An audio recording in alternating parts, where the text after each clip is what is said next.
Well, hello everyone, and welcome to tonight's EduTalk, hosted by Biotone, the Biotone EduPartner Program, and massage industry experts.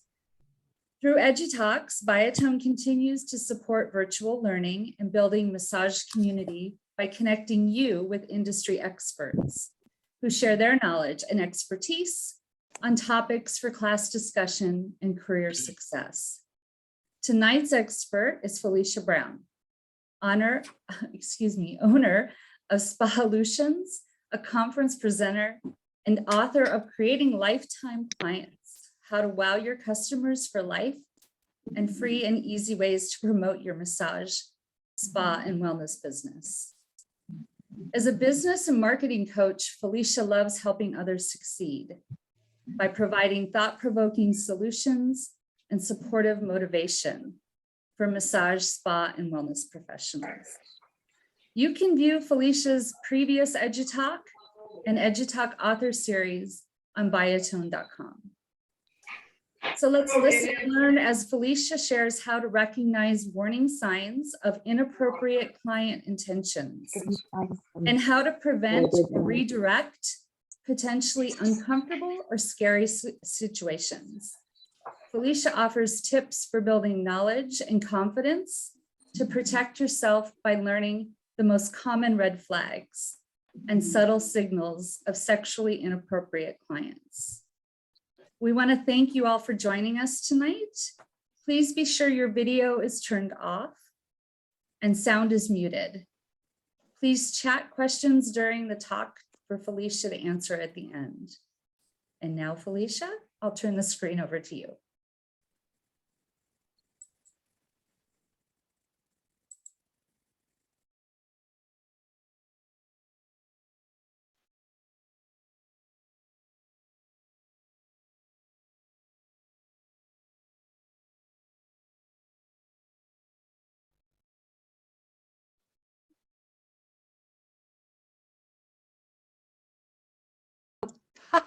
Look at me. I'm talking without a microphone on. That's hilarious. Hi, I'm Felicia, and evidently not paying attention to details today. What I was saying was, I really like seeing your faces before we got started. So I hope when we get to Q&A at the end that you'll come back up and share your glorious smiles with me. It's so much easier to present to an actual audience rather than just a bunch of blank screens. So I hope we'll get that opportunity again. But to start out with, I was not really paying attention when Jen talked about my books. So if you're interested in knowing what those look like, here they are. These are ones for the massage and spa industry. I have a few others back here that are other stuff, but I'll give you a chance to learn more about how to get that sort of thing from me later. For now, I want to just say thanks for being here, and we're going to jump in. I just wanted to be upfront and close for a second before I put the presentation up. So give me a minute while I get over to the screen sharing part here, and we will get to our little presentation. Got to put the peepers on so I can actually see. Looks like I've got lots of projects going on here, huh? And where is the PowerPoint? See, this is why I sometimes don't love the technical side of things, why we all need an assistant from time to time. Let's try this again. Share the screen. There we go. You should be able to see my PowerPoint. If somebody could just give me a thumbs up in the chat to let me know for sure that you can see that, that would be super awesome. And like I said, the technical part is always, everybody can see it? Yeah, we can see it. Okay, fantastic.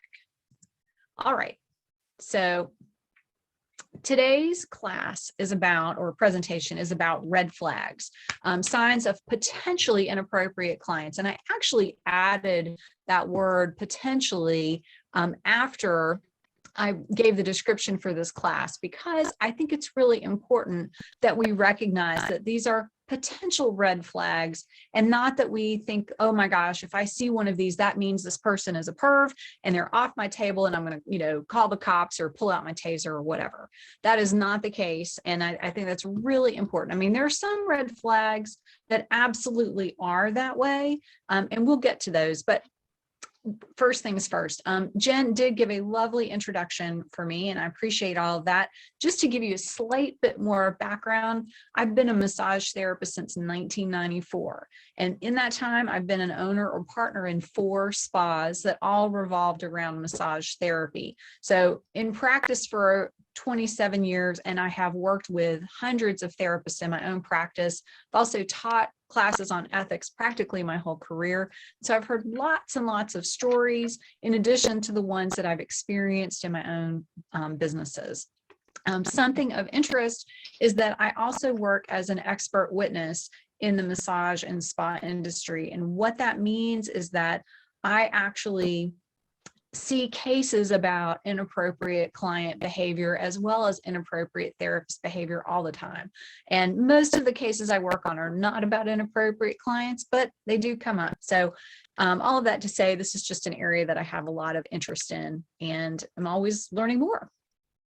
So before I dig in, I don't like to assume that everybody here knows what I'm talking about when we say, certain language, because we have some therapists that are newer than others. And we also have people that learn different language from the schooling that they took or their background or area of the country or whatever. So just some common terms that I'm going to use: therapeutic relationship, boundaries, red flags, and inappropriate.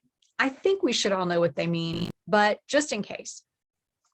So let's start with the therapeutic relationship.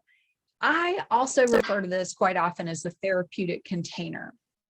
And what this is basically a space or an environment that is created, preferably co-created, where the client and the therapist can trust each other.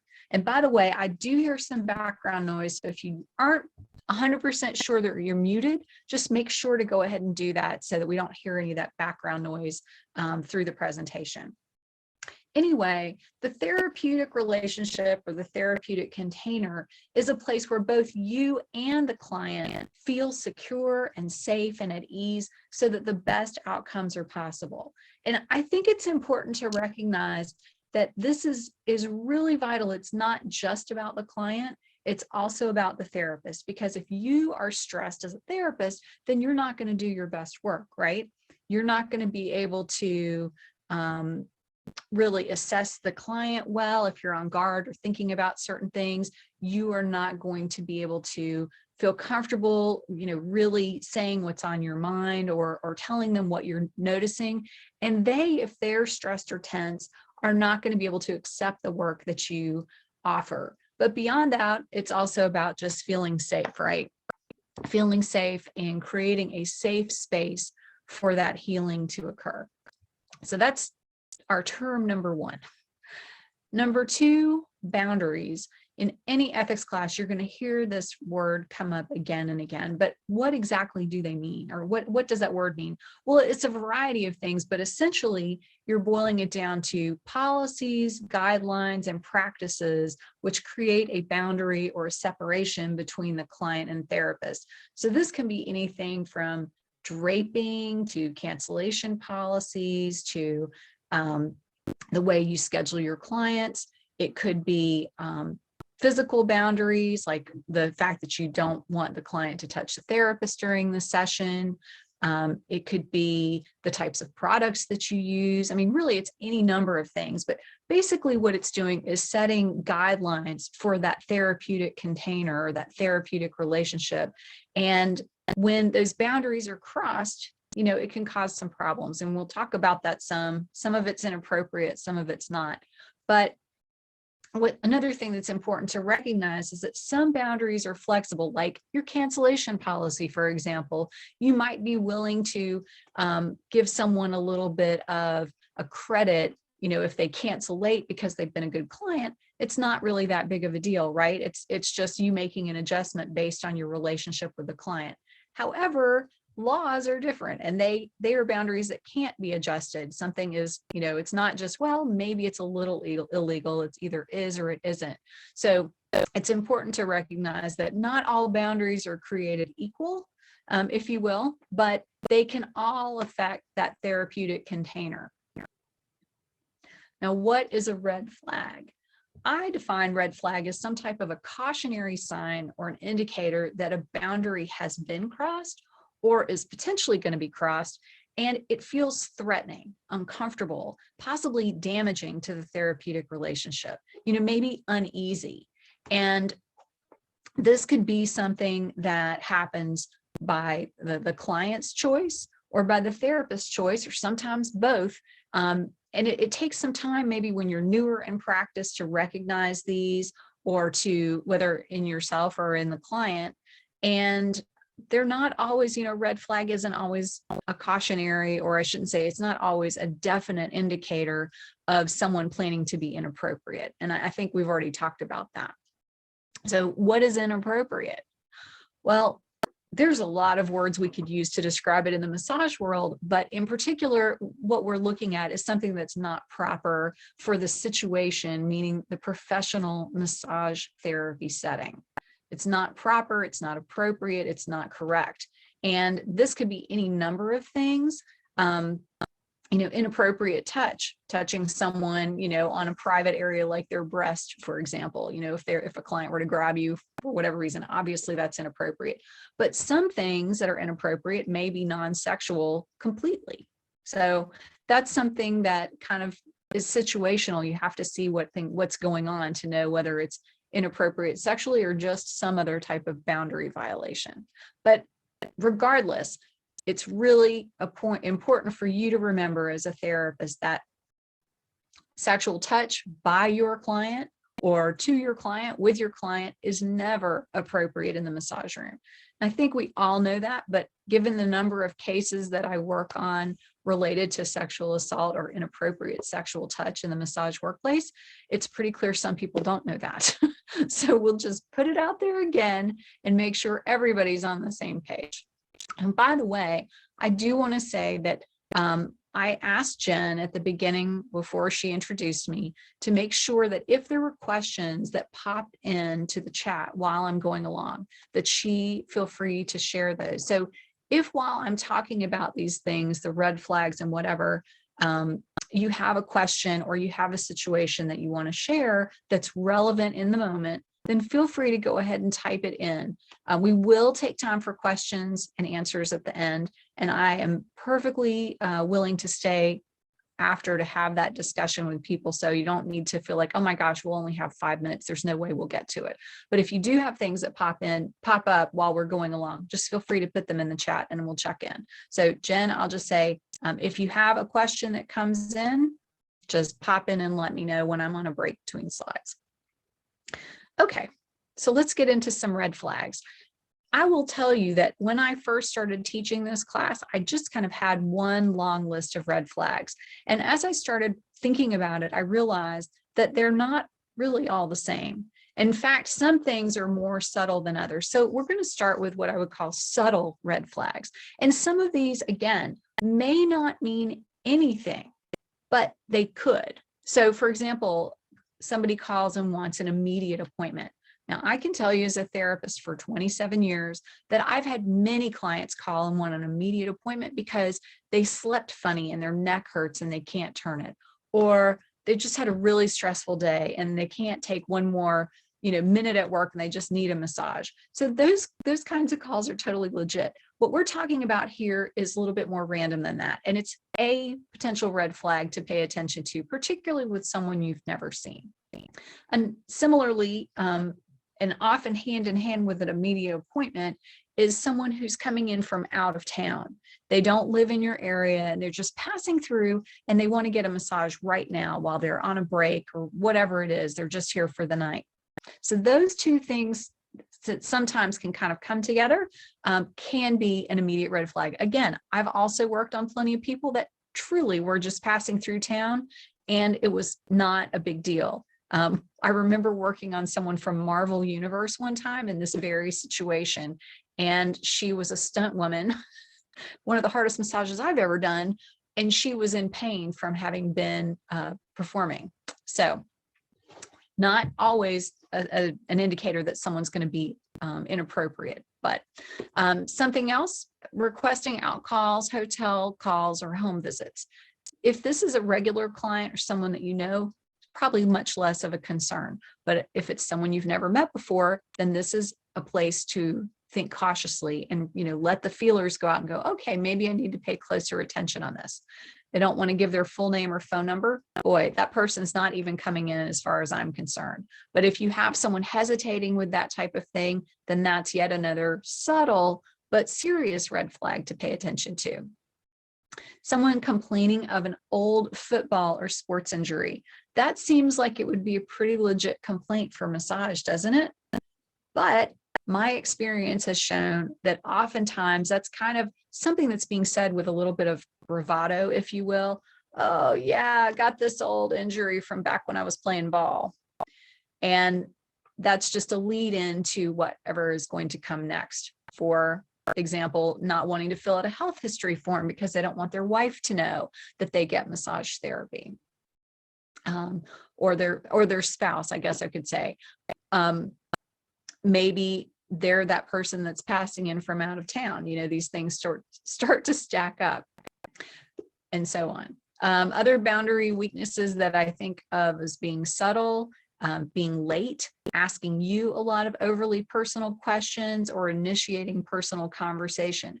Most of this last one tend to be after you've already booked the appointment, whereas the first 5 or 6 on this list tend to be beforehand. I guess filling out the health history form, that's obviously happening before the session and after the appointment has been booked. But sometimes if you're using online booking materials now and online treatment forms or health history forms, that could be something that they're refusing to do before they do come into the office. So if I have somebody that is giving me any of these red flags, but I still decide to book them, I'm going to be paying extra close attention to what happens when they come in. And you may choose, if they give you any of these, that you're like, nope, not going to do it. For example, with the wanting an immediate appointment, one therapist that I used to work with would not book new clients any earlier than 2 weeks out. She felt like that was a great screening tool to keep potentially inappropriate clients from ever crossing her doorstep. If they were coming in from out of town, she also wouldn't take them. She said she only worked with regular clients. So there's certain boundaries that you as a therapist could set up front that would eliminate some of these. Maybe you don't do hotel calls or out calls. Maybe you only work with people that are referred by others, and you're never getting those out of town clients. You get to decide that if you're working on your own. If you're working with someone else, then that might be a little bit different. And if you're looking for some help on how to broach that type of topic with your employer, then feel free to ask about that later when we get to the Q&A.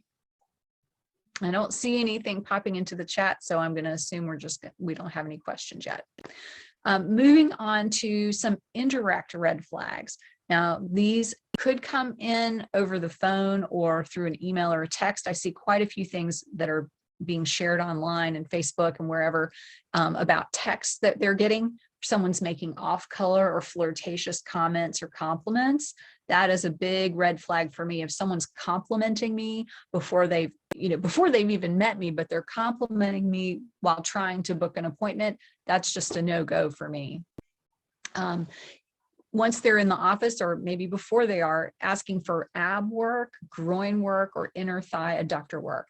Now, again, this may not mean anything. There are plenty of people who legitimately need work in those areas. I, as a client, get work on my abs, groin, inner thigh, and adductors quite often, but that's something that's just something you want to pay attention to. I've heard numerous people say that later turned out to be inappropriate clients.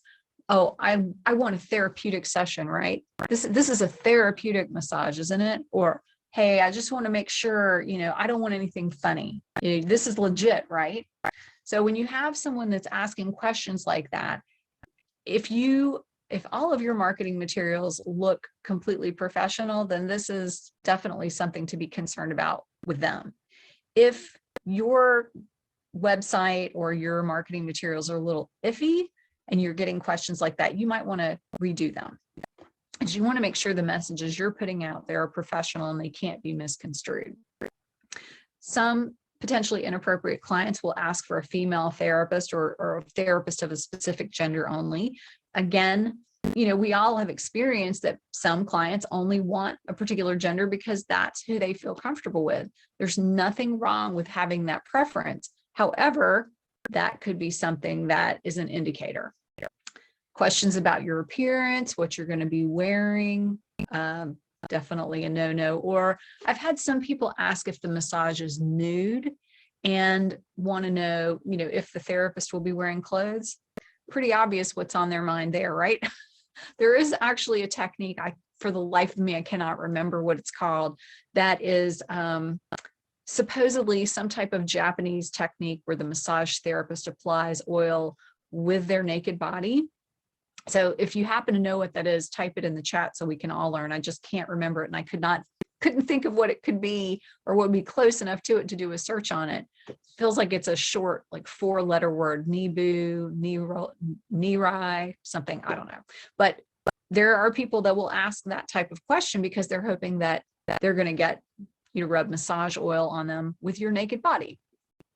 Obviously inappropriate. Some other things that I've seen a lot about lately on social media, requests to send pictures of the therapist before the session, or the client asking if they could send a picture to the therapist before the session. That's a new one. I don't know if they're inappropriate pictures or just a headshot, but I tend to think they're probably the inappropriate pictures we don't want to get. And recently, in the last couple of years, there have been a lot more requests for different kinds of what I would call sort of complementary techniques to massage that have become code words for illicit touch or inappropriate. Reiki is one of them. Reflexology is one of them. Energy work or energetic techniques. And why is that?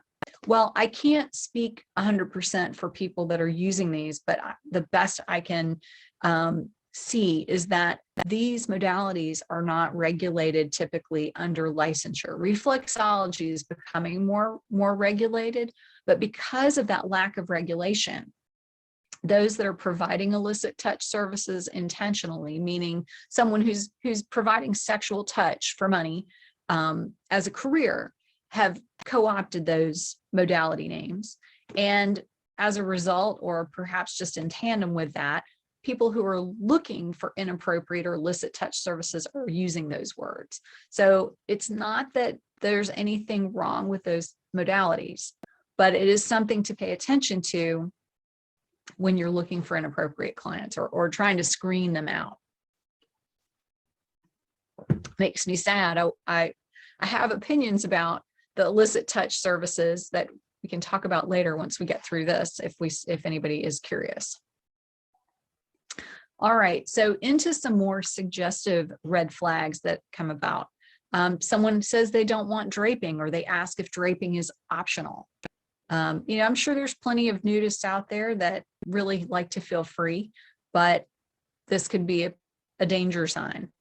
Someone suggesting that they'll give you a really big tip, not necessarily indicating why, but anybody that's talking about what kind of a tip they're going to give you is leading you somewhere, hoping that you're going to lead them somewhere they want to go. So that's something that I would pay attention to. I've had very few people ever mention the kind of tip they were going to give me, unless they're like, gosh, if you can get this neck or my neck feeling better, I will give you a huge tip. That's completely different. And usually with a regular client. People asking for wanting a light touch, feather touch, sensual, obviously that one's kind of a trigger, or a rub massage might be a pretty good indicator someone is looking for inappropriate massage. The website Rub Maps, I don't know if you've heard of it. I would not Google it unless you want to get ads for things you don't want to see, but rubmaps.com or rubmaps.org is a place where I guess we'll call it inappropriate clients, will post information about places where they received illicit touch massages. And so I think that's where that came from. Touching the therapist during session, I mentioned that at the beginning. If the client is touching you, it doesn't necessarily have to be someplace inappropriate like breast area or your crotch, but perhaps grabbing your hand, your leg, the back of your thigh, or just whatever they happen to be able to get a hold of could be, it's definitely a boundary violation, but it could very well be a sign that someone's planning to be inappropriate. Now, I will tell you, having been in practice for so long, I've had a number of my regular clients grab a hold of my hand when maybe we were having a conversation about something, or they were like, oh, I need to tell you something. And they would grab my hand. That's not a red flag. That's someone trying to get my attention. Someone, however, grabbing me on the back of my leg, even if a regular client, not the same thing. So it's important to kind of know the difference there. And I'd say to be able to read the situation a little bit. In the case of a regular client grabbing my hand and saying, oh, Felicia, I've got to tell you something, I would not do anything other than maybe squeeze their hand and put it back underneath the blanket where it belongs. And when someone grabs my leg, it's a completely different story. And we can talk about that later. Some other things, if someone has an erection or other signs of arousal, granted, an erection is a natural response, or can be a natural response that is not always controllable. In and of itself, it's not a thing. In most cases, if it's an accidental situation, it's going to go away on its own, especially if you move to another area of the body or change the quality of your touch. But if it continues, or if it appears that the person is trying to do something with it, or they're enjoying it, then that's where there is a problem. Combined with that, someone squirming or grinding on the table. I often will tell massage therapists that are seeing me, I've got to be upfront with you. I have a hard time laying still on the table. I move. So I kind of let them know that up front so they don't think there's something weird about me. I have a hard time laying still. So there are some people that are squirmers just by nature that have no interest in sexual touch on the massage table. But if you've had some other red flags and you get a squirmer, then pay attention. And then moaning and making noises. Again, could be just their thing. I have to tell you all this story. I really prefer this class when I can see and hear you guys, but that's okay. We'll get to that at the end. So I have this client who is in her 70s. And if someone heard her from outside the treatment room, they would absolutely think there was something funny going on, because when I hit that spot on her shoulder, that is the one, she sounds like this. Oh, yes, get it. That's it, Felicia, get it. And she's just the cutest, perkiest little lady. I absolutely adore her, but I chuckle to myself every time I work on her and this happens, because I know what it sounds like, but it's not. It's just her so happy that someone has finally hit that spot on her shoulder that she can't reach. So, it's not always, it's not always what it sounds like. All right, and let's go to the overt and obvious. These I hope you never experience, but if you have someone that's a heavy breather, heavy breathing is not the same as deep breathing. I think we know the difference, but someone that's taking a deep cleansing breath, or when you're working on a difficult area on them, is much different than someone who's huffing and puffing when they're laying there doing nothing. I talked about someone grabbing you like on the arm, whatever. That's a little bit, suspicious or suspect, but grabbing you in a private area on your glutes, your crotch, your breast area, definitely that's overt. It's inappropriate. They're trying to force you to touch them. I've heard stories about a client grabbing a therapist's hand and trying to move it into their groin area. Obviously inappropriate. Asking you directly for a complete release or a complete massage or release, touching or exposing themselves during a session, mentioning their room key. while not necessarily asking you to do something in the session, it's a very obvious advance about wanting to continue what's going on the massage table into a sexual nature by inviting you to their room or displaying or sharing a key. And then they could just come right out and say, hey, will you give me a blank? Fill in the blank. There's plenty of choices. I don't need to put them on here. So let's just pause before I go on to the next slide and just see. I'll just ask a question. Is there any red flag out of this group? Or maybe I should say, is there anything I've left out as far as overt and obvious, subtle, direct or indirect that you have experienced or heard about? And I'm going to just slide over here and see if I can look at the chat.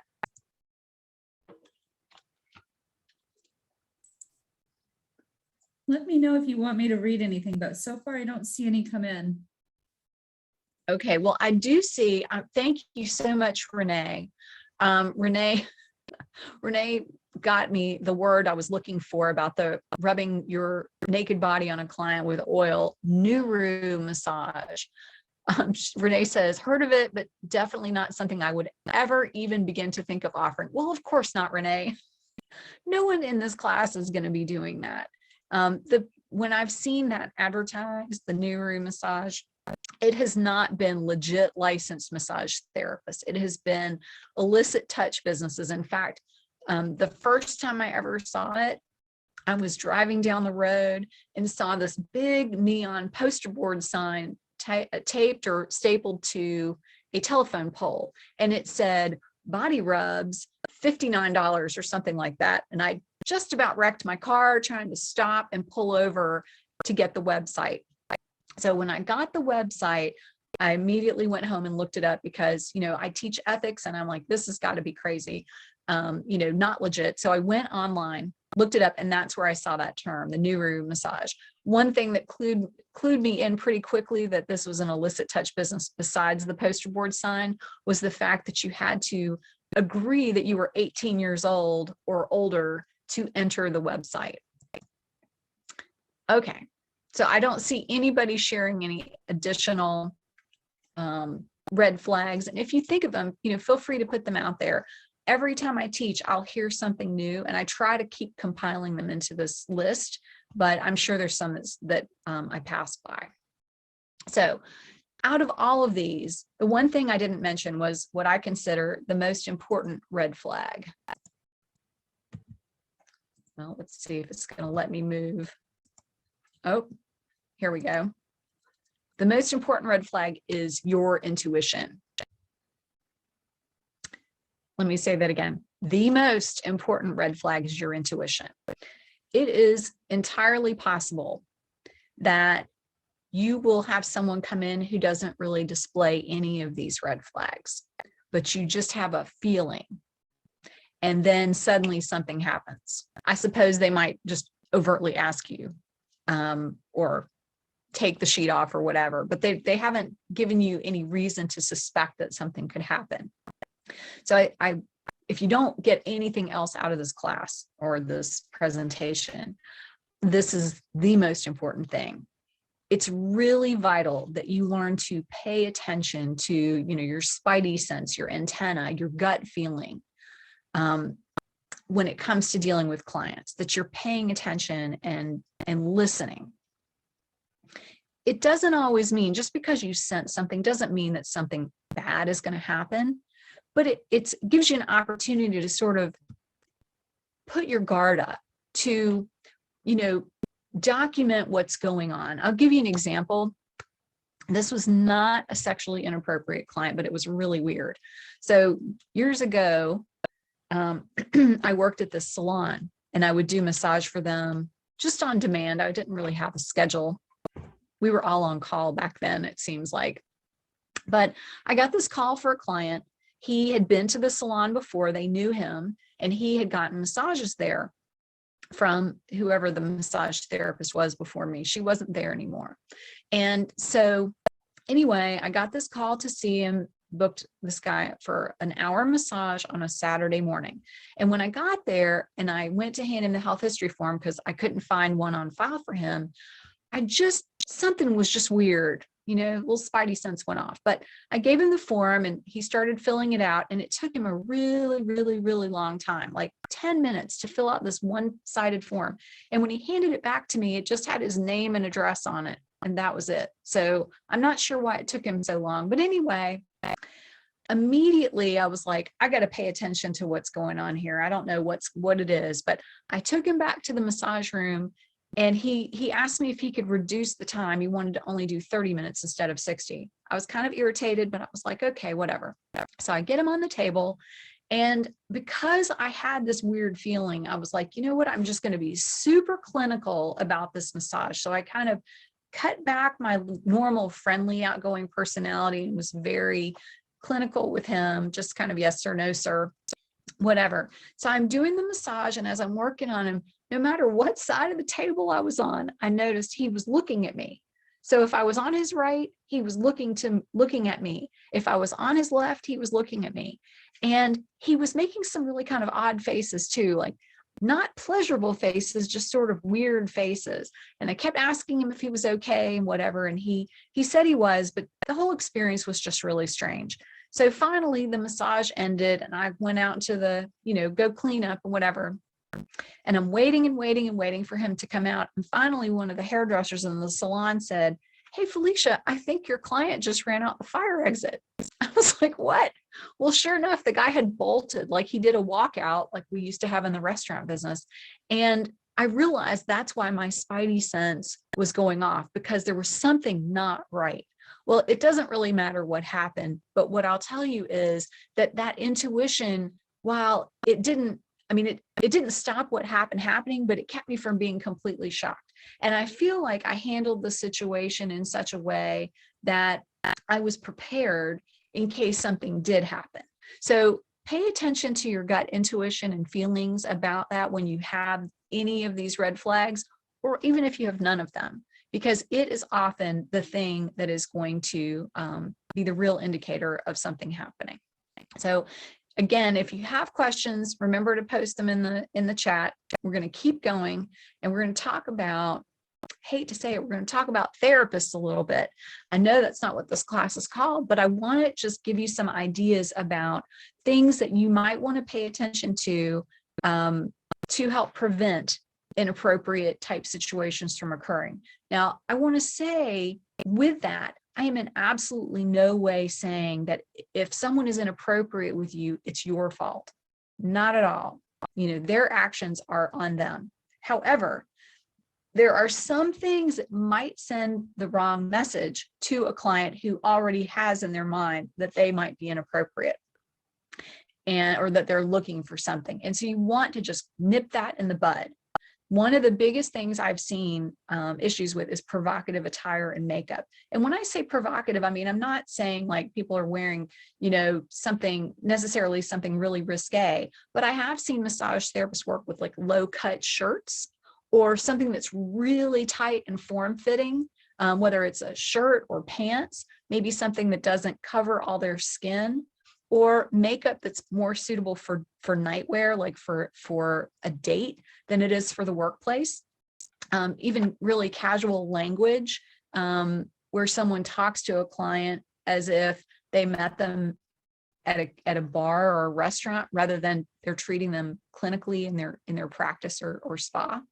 Obviously, flirting with a client is not a good idea. That's something that could create all kinds of mixed messages, but it is something that happens, especially if the client happens to be attractive or maybe gives a therapist a compliment. It's too short of a presentation to really go into all the whys and whats and how to prevent this stuff. I just want you to be aware, not taking any of this personally, just realizing that sometimes we as therapists might give off the wrong vibe. And so someone feels like they can take advantage of us. So to protect yourself, just think about looking at these behaviors that you may or may not exhibit. Oversharing personal information is another thing that I see therapists do. And often these things that I'm talking about on here might happen when we're feeling lonely or single. We don't have support in our lives. And No judgment. I have been there. I was single for a long time when I was first in practice, and I know I overshared. I know I told people more than I should have about my personal life. I know that I may have responded positively when someone complimented me. I can be real honest and say that nobody's perfect. But, in retrospect, looking back, I was like, oh, that was probably not good, and I changed. I went, back and looked at myself, took responsibility for my behavior and made it more professional. So think about anything that you might be doing that perhaps could convey the wrong message. And I'm just saying, again, there's no judgment here. I'm just saying, take responsibility the way we ask other people to take responsibility for themselves. Like, hey, that client's inappropriate behaviors on them. We need to look at, well, what are we bringing into the treatment room? How are we showing up in that therapeutic container? How are we presenting ourselves in there? Are we doing everything to make sure that place is going to offer the best results for the therapeutic outcome? Sometimes we're not. And, when I've caught myself in that kind of a situation, I'm like, okay, got to check that. So that's just a challenge to you, some things to look at. Some other things related to the session itself. And these are, again, it's not about pointing fingers. It's about saying, let me be aware of what I'm doing that could create a mixed message or could send a mixed message. Using too light of a touch. Light touch is more sensual than it is therapeutic in terms of maybe someone that's prone to having a sexual response. So if you're getting a response from client or clients where they're getting aroused, then you might want to look at if you're using too light of a touch, particularly in sensitive areas like on the legs or the lower back or the neck. Really, it could be anywhere. Erogenous zones vary from person to person, but that is one thing that can be a big issue. If you use deep breathing in your sessions, deep breathing and heavy breathing are not the same thing, but clients may not be able to differentiate between the two. So if you're one that is a deep breather in your sessions, I would tell your clients right out, and this is to also prevent claims of inappropriate touch by you, by the way. If you're a deep breather, I would say to my clients up front, I like to use deep breathing to focus myself in the session. If you would like to join in with me, it helps your body to relax as well. Here's what it sounds like. Just a thought. If you're not a particularly great draper and you leave air pockets or gaps in the sheet, for some clients that might make them feel threatened. For others, they might say, oh, I guess this massage is more relaxed and casual. Wonder if ... whatever's on their mind. Similarly, if you're over tucking a sheet into an area like around the breast tissue or in the groin, I haven't seen personally as many situations with female clients as male clients, but male therapists, you might have a few stories to tell. If you are one who's an over tucker, be aware that might be sending the wrong message. If you're over tucking in sensitive areas, someone might think you're trying to cop a feel and say, oh, well, I guess it is that kind of a place. I can go with ... whatever they were thinking. If you are rubbing up against your client with your hair or your clothing or your body or your oil holster, I don't know if people are still using those here in the time of COVID as much, but those are things that can, again, send a message that is not what you want to send. As well as spending too much time in private areas or personal areas, glutes, the upper thigh, pec work, all of those areas send a message. The abs, if I had a brand new client that I was concerned was potentially going to be inappropriate, I would probably skip all those areas. I probably wouldn't do glute work, upper thigh, abs, or pecs. I would, if they ask, well, I really want that, say, well, I have a policy for first-time clients that I don't work on those areas, or you just don't work on those areas. I don't know. You have to decide what works for you. But I've noticed that some of the larger massage businesses, spas and chains actually have, kind of put the kibosh on doing certain types of work. It varies from one company to another, but some don't do glute work at all, or they don't do abdominal work at all. Stretching, something that leaves a client feeling exposed, or maybe that there's a little bit of wiggle room, so to speak, with what's going to happen in the session. And then talking about being single or unhappy in your relationship. I think that we may not realize it if we have someone that seems like we have a good rapport with, but might send the message that, hey, there's opportunity here. And that's not what we want. And then just generally having weak boundaries. These are things that you have got to watch for in yourself to make sure you're providing that professional appearance, veneer, creating the therapeutic container. I think that, having strong boundaries and really being sure of yourself in the way you conduct yourself, being really professional, can cut a lot of the opportunities people have for being inappropriate, because they see, oh, this person's really got their stuff together. I want to share some screening and protection tools for you, or with you.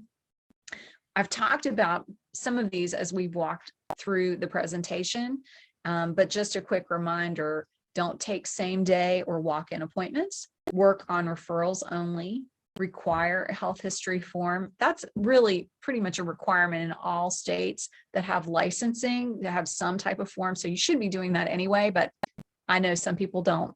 So start doing it if you aren't. You could require prepayment just to make sure that you get your money and that this is a legit person. They're not going to run out. Some people will have some type of panic button or a friend on alert. If you're working by yourself, I think it's really important to have some type of system in place. I'm not one for a panic button, but if I've ever done an appointment, maybe after hours or with a new client that I wasn't sure 100% on, then I would probably call a friend and let them know, like my husband now, to say, hey, I'm going to be seeing this client, Mr. Smith. If anything happens to me, his number's in my appointment book, or what have you. Having some type of a no tolerance policy added to your website.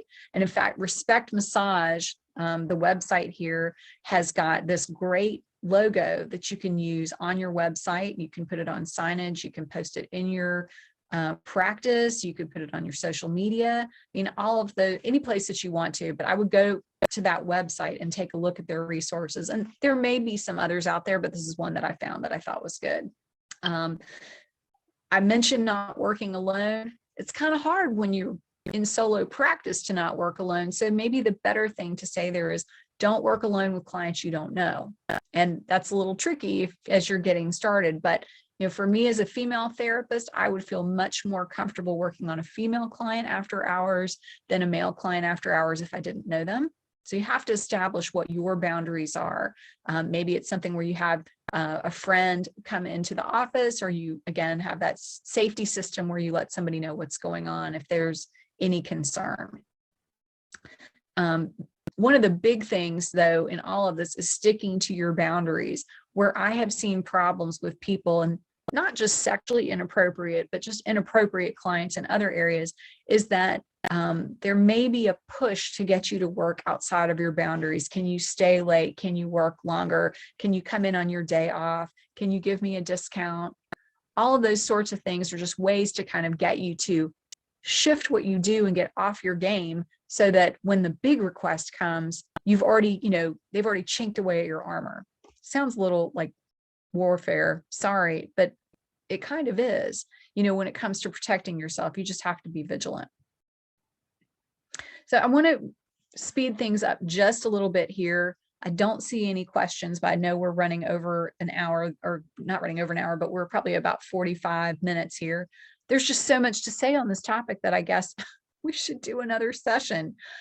If you have inappropriate clients come in, I just encourage you to do whatever you can to stay calm. Freaking out or getting hysterical will not help you. So do your best to just stay calm.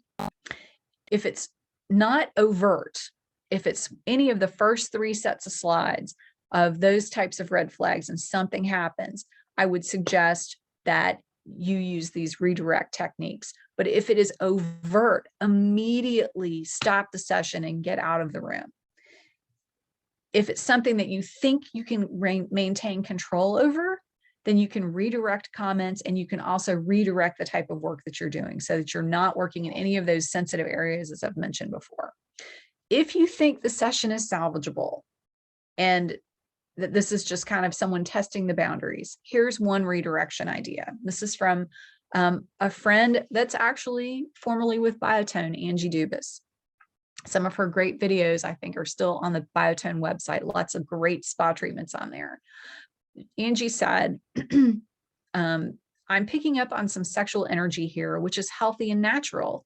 But in this environment, we provide a safe and caring experience that involves sex. Can we continue the session with that understanding? Now, this is someone that you would say this to someone that you didn't feel unsafe with, that maybe had done something like grab the back of your leg, for example. Or maybe they got an erection and you thought, oh, maybe I need to say something. This is not for someone that rips the sheet off and asks you what you think of their package. Okay. So let me just make sure that I'm saying that. One quick redirection idea. And I love the way Angie says that. That's very much her personality. It may not be yours at all. Here's a different redirection idea. I cannot remember this young lady's name, but this is based on someone with a very spunky, sparky, sassy personality. And this is her saying things with kind of a sense of humor. Again, it may not resonate with you, but her response is, I would lose my license. Since my career depends on me being licensed, if you're willing to support me financially for the rest of my life, then we can talk about it. Otherwise, we can continue the session in a non-sexual manner, or we can stop now. What would you prefer? So she kind of does that as sort of a no nonsense, let me just say what's on my mind, and gives them an opportunity. If she feels like it's a way to handle the situation without putting someone on the defense, like saying, oh my gosh, you're a pervert, get off my table. This is her way to handle it. May not be yours, but those are two ideas of how to redirect the energy. If something happens and you work somewhere, I definitely think you have to go and tell the owner or manager as soon as possible. If they're not there, there's no one else there, you've got to tell someone else, so at least someone is aware of what has happened and they can hopefully handle the situation for you. If you work somewhere with an owner or manager, it would be best if you are able to step away and they can intervene and handle the remaining interaction with the client, whether that's having them pay out or just asking them to leave. If you work alone, it's a little bit trickier. You might just say, it's time for you to go. You might choose to go next door and get a friend that works at the liquor store next door. I don't know. But whatever happens, I encourage you to document what happened. With regards to SOAP notes, that's a whole different class, but I would say is you might have something in the SOAP notes that just says, red flag client, see incident report, and then have a separate file with an incident report where you document all the details. And I just say that just in case for insurance reasons, if this happens to be a client that their file is going to be pulled for insurance or a legal case or something for an accident, you don't want that other information in the file. What I would say too, though, when you're going back to the owner or manager, if you're in that type of a situation, make sure that you're honest with your boss or your manager about what happened, especially in the fact that you don't want to see that client again. And if it's someone who's overt, that's asking for a sexual favor of some type, that they don't come back into the business and do this to some other therapist. So with that, I'm going to just say it's time for questions. So if you have questions and you want to unmute or come back on video, then I would love to answer some. If you've had a particular situation that came up that you didn't know how to handle, then I'd be glad to talk about that for a few minutes, or we can just end, but I want to give you the chance to talk about it because I know this type of stuff is really nerve-wracking for a lot of people. And while I'm waiting for people to do that, I want to just share, if you're interested in doing any more work with me besides this free presentation, thanks to Biotone and EduTalk, then there's a free offer for you here. You can go to my website, FeliciaBrown.com/action, and get a free discovery session with me. If you're interested in coaching or getting more help one-on-one, then there's no cost on that. It's just to see if that's a good fit. And there's also a free course on rebooking that you might want to check out. It's just a short video course, but if you're looking to get more help on rebooking your clients, then that's an easy thing to check out. No cost on that. And I don't see any questions coming in. And don't see any videos coming up. So I'll just ask, does anyone have any questions or anything that you want to share before we wrap up? I don't see anything either, Felicia. Anybody have anything for Felicia tonight? All right. Well, the very quiet group, the EduTalks, tend to be that way, it seems like. I see a couple of things coming in. Yeah, here we go. Looks like Xavier asks, ruling out new clients with misinformation. Mm-hmm. Yeah, I think that it's very helpful to pre-screen people. I mean, a lot of times inappropriate won't happen if you don't get the client on the table, right? I mean, if you can pre-screen them properly before they get in the door, then you're going to save yourself a lot of headache. It's not 100%, but one thing that I thought I put in here that I don't see is that, the use of the telephone is underrated. And I think when you have someone that's putting red flags up, you really, really want to talk to them on the phone and check them out a little bit deeper. There's some things that just don't come across in a text message or an email. And just that one thing can make a huge difference. I would also say that if you do online booking, then not having that available for people who aren't established is another good rule of thumb there. It depends on the software, I guess, but you can usually turn that off for new clients and just have it available for returning clients. So those are two great screening tools that you could implement to help weed out potentially inappropriate clients. Some helpful thoughts there. Thank you, Felicia. Is there any other questions for Felicia tonight? And we're going to follow up with an email to everybody too with Felicia's contact information and the deal that she mentioned earlier. All right, well then we're going to go ahead and say thank you everyone for joining us tonight. Thank you, Felicia, for being with us.